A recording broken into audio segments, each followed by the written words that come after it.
Nazdar, pozdravujem vás, vítajte opäť na mojom kanáli, vítajte pri ďalšom z mojich unboxingových videí. Dneska tu je táto recyklovateľná krabica, kde nechyba logo Mizuno a konkrétne tu mám Mizuno Racing Hyper Warp Pro.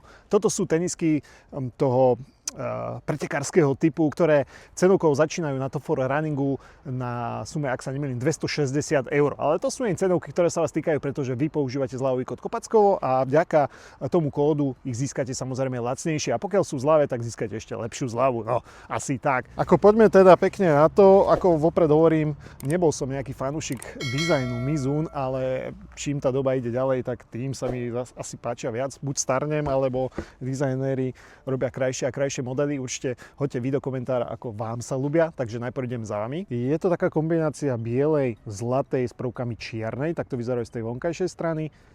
Takto na ne budeš pozerať zhora, inak nechýba práve to tzv. Čipkované šnúrovanie v oblasti päty. Vnútorná strana opäť logo Mizuno a takto vyzerá podrážka. Fakt za mňa veľmi pekný kúsok. A prvú vec, čo si hneď všimneš, je hmotnosť. Tá sa hýbe okolo 200 gramov pri veľkosti UK9, takže za mňa hmotnostne veľmi fajn. Miera tlmenia je tu vysoká a aby som nezabudol drop, ten sa hýbe okolo 5 mm.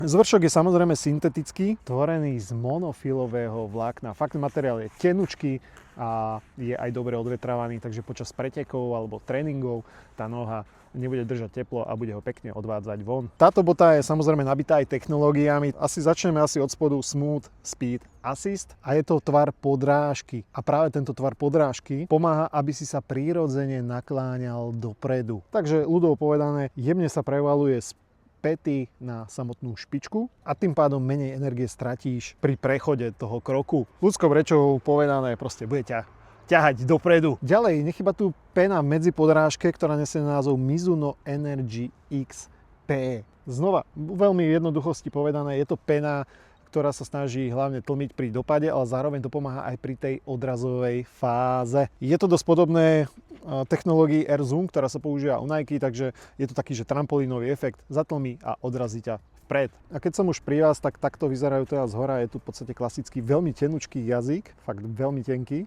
s tým, že to obutie je úplne v pohode, uchytenie taktiež veľmi v pohode, vankušiky, ktoré sa starajú o ten komfort počas celej doby nosenia a dôležité šnúrky sú také, ja to nazývam také čipkované a úlohou tých šnúrok je zabezpečiť to, aby sa ti nerozviazali počas doby, kedy to najviac potrebuješ, čiže počas tých tvojich pretekov. Takže tak ako si ich zaviažeš na štarte, tak si ich odviažeš aj na konci pretekov. Nemali by sa rozviazať ako klasické hladké šnúrky. A čo sa týka podrážky, je to 3G podrážka, veľmi ľahučká a výborný grip, hlavne na tom asfalte, takže ten záber bude, myslím si, že optimálny a nebude spôsobovať nejaké prešmikovanie. Takže čo sa týka práve tej gripovej zložky, za mňa viac než dobrá. A ešte na záver, aby som nezabudol, tak pri tom ohybe cítim, že je tam aj karbon, takže aj ten karbon, ktorý tu je, alebo mal by byť, dopomôže práve k tomu, aby šetril tú tvoju energiu a pomohol ti dosiahnuť tie tvoje vysnívané časy. A viac vám asi k ním ani nepoviem, pretože myslím si, že všetko podstatné bolo povedané. Fakt, že za cenovku 260 €, myslím si, že slušný kus poctivej pretekárskej boty. Ak sú otázky, pýtajte sa do komentára, poprípade ak si neviete vyberať ten správny typ tenisiek, píšte mi na môj Instagramový profil Kopackovo.